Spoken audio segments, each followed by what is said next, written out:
والإسلام ديني ومحمدا رسول الله ويقيني أدنو إليه ساجدا بجبيني اقبل صلاتي وللصواب. قرآن ہمیں ایک واقعہ سناتا ہے. وہ واقعہ دو دوستوں کا ہے. ایک دوست امیر ہے، ایک دوست غریب ہے. جو امیر ہے اس کے پاس دنیا کی دولت ہے، جو غریب ہے اس کے پاس دین کی دولت ہے. جو دولت مند ہے یہ شخص اپنی دولت پر اکڑتا ہے، اپنی دولت پر ناز کرتا ہے اور یہ کہتا ہے کہ میری دولت ہمیشہ رہے گی، یہ نعمتیں، یہ سبزہ، یہ باغات، یہ سب کچھ ہمیشہ ایسا ہی رہے گا اور یہ مجھے ملا ہے میرے ذاتی کمال کی وجہ سے. اور وہ دوست اس کو نصیحت کرتا ہے کہ دوست یار ایسے مت کہو، بھائی ایسے مت کہو، یہ تو اللہ کا انعام ہے اور پھر آخرت کی زندگی اصل ہے. لیکن وہ انکار کرتا ہے. قرآن پاک یہ قصہ ہمارے سامنے سورہ کہف کی آیت نمبر 32 سے شروع کرتا ہے. اللہ پاک فرماتے ہیں نبی جی وَضْرِبْ لَهُمْ مَثَلَ الرَّجُلَيْنِ، آپ ان کے سامنے دو لوگوں کی، دو دوستوں کی مثال پیش کیجئے.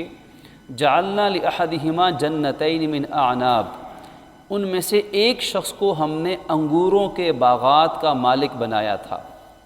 انگوروں کے باغات ہیں، کھجوروں کے باغات ہیں، کھیتی ہے، کھلیان ہیں، فصلیں ہیں، دولت کے انبار ہیں، دنیا کی ہر نعمت دی ہے. اور اس شخص کے دو باغات ہیں، ایک بھی نہیں، کھجوروں کے الگ باغات، الگ رقبہ، الگ دولت، اور انگوروں کے الگ باغات.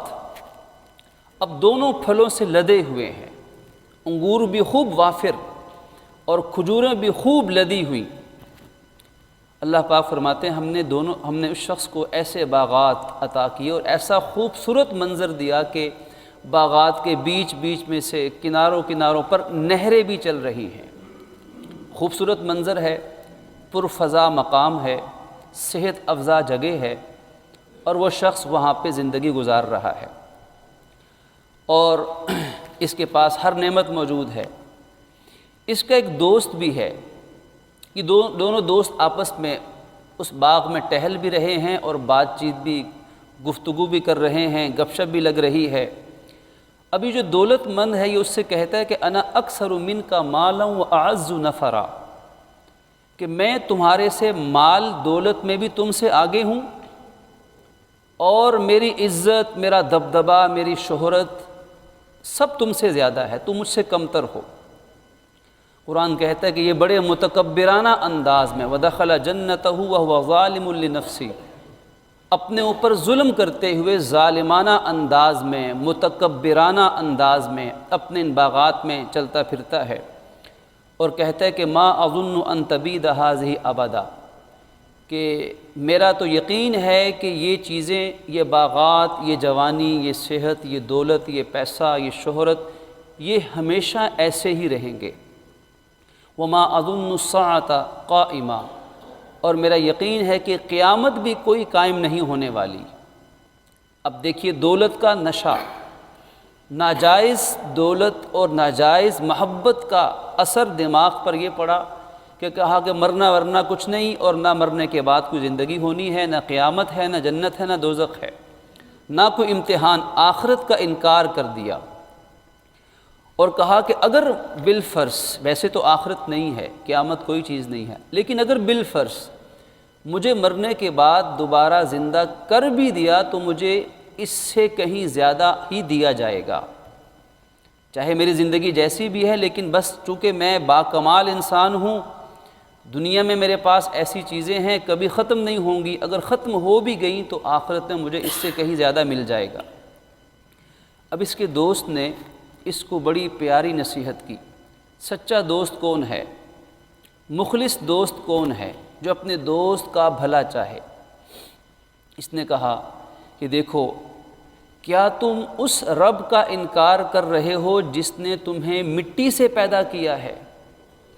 آج اسی مٹی پہ اترا رہے ہو، انہی باغات پہ گھمنڈ کر رہے ہو، ناز سے گردن اکڑا کے چل رہے ہو، اور اس رب کا انکار کر رہے ہو جس رب نے جیسے یہ باغات مٹی سے نکلے ہیں، تمہیں بھی مٹی سے پیدا کیا ہے، اور پھر تم پہلے مٹی تھے، زمین کا حصہ تھے، یہیں سے انسان نے غذا کھائی، ثم من نطفہ، پھر یہیں سے انسان کا مادہ منویہ اس غذا سے ہی بنا، اس مادے سے انسان کو پیدا کیا اور انسان رب کا منکر ہو رہا ہے، ثم سواک رجلا، پھر تمہیں بڑا خوبصورت انسان جوان بنا دیا۔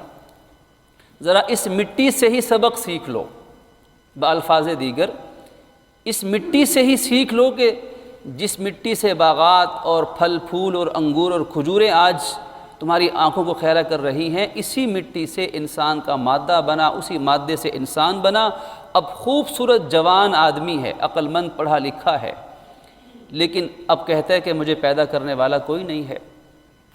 لَٰكِنَّ هُوَ اللَّهُ رَبِّي، یہ دوست کہتا ہے تم مانو یا نہ مانو، میرا تو یہ ماننا ہے کہ اللہ ہی ہے جو میرا رب ہے، اور وَلَا أُشْرِكُ بِرَبِّي أَحَدًا، اور میں کائنات میں کسی دوسرے کو اس کا شریک ہرگز نہیں بناؤں گا۔ اے میرے دوست، ایسا کیوں نہیں ہوتا کہ جب تم اپنے ان باغات میں آؤ، اپنے ان محلات میں آؤ، اپنے زمینی رقبے کے اندر آؤ، تو تم یوں کہا کرو، تم ایسا کیوں نہیں کہتے، تم کہا کرو ما شاء اللہ، کہ جو کچھ بھی ہے ما شاء اللہ، میرا کوئی کمال نہیں، اپنی نفی رب کا اس بات، یہ گھر، یہ بنگلہ، یہ گاڑی، یہ اولاد، یہ صحت، یہ جوانی، یہ عہدہ اور یہ منصب، یہ ڈگری، یہ سب کچھ ما شاء اللہ، اللہ نے چاہا اس نے مجھے دے دیا۔ تمہیں اپنے باغات، اپنی دولت اور اپنی یہ ریل پیل دیکھ کے تمہیں کہنا چاہیے تھا ما شاء اللہ لا قوت الا باللہ، یہ جیسا اللہ نے چاہا ویسا ہوا، ورنہ کسی اور میں ایسا کرنے کی طاقت نہیں ہے۔ اور ٹھیک ہے، تم آج میرے بارے میں یہ کہہ سکتے ہو کہ مجھے دنیا کے اندر دولت کم ملی ہے، میرے پاس ایسے باغات نہیں، میرے پاس ایسے محلات اور گھر نہیں ہیں، لیکن میرے دل میں الحمدللہ ایمان ہے، اور اللہ کی اطاعت میری زندگی کا مقصد ہے۔ اس کی برکت سے اللہ نے چاہا تو میرا رب مجھے آخرت میں اس سے کئی گنا زیادہ بہتر باغات عطا فرما دے گا۔ آیت نمبر 40 میں فرما دیا گیا، اور میرا رب میرے لیے کافی ہے، میرے رب کی نعمت میرے لیے کافی ہے۔ اب قرآن کہتا ہے کہ دونوں دوستوں کی آپس میں بات چیت ہوئی، اور پھر جب اگلے دن صبح کے وقت میں وہ امیر دوست اپنے باغات میں آیا تو نقشہ بالکل بدل چکا تھا، اسے یقین نہ آیا کہ یہ میرے باغات ہیں، یہ کل تک یہ دولت، یہ باغات، یہ سب کچھ میرا تھا، اور آج یہ اس کی حالت کیا ہے۔ قرآن کہتا ہے کہ اللہ رب العزت کی طرف سے راتوں رات اس پر ایسی آزمائش آئی کہ کھیت کھلیان سب صفحہ ہستی سے مٹ گئے، سارے باغات ملیا میٹ ہو گئے، اور وہ باغات، وہ درخت سب زمین بوس ہو گئے، اور اجڑا گلستان تھا۔ جو کل تک باغات تھے آج وہ کھنڈرات کا منظر پیش کر رہے تھے۔ اور قرآن کہتا ہے جب اس نے یہ منظر دیکھا تو بڑا حیران اور افسوس سے وَأُحِيطَ بِثَمَرِهِ فَأَصْبَحَ يُقَلِّبُ كَفَّيْهِ، ایک انگور کا دانہ بھی سلامت نہیں بچا تھا، اور وہ اپنا حیرانگی سے ایسے، قرآن کہتا ہے يُقَلِّبُ كَفَّيْهِ، یہ کیا ہو گیا، یہ میری جگہ ہے۔ جیسے انسان اچانک حیران ہو اور فی البدی بغیر ارادے کے اس کا جسٹر، اس کی باڈی لینگویج تبدیل ہو جائے اور ہکا بکا رہ جائے۔ یقلب کفیہ، اپنی ہتھیلی کو ہلا رہا ہے، ہاتھ گھما رہا ہے کہ یہ اس کو کیا ہو گیا۔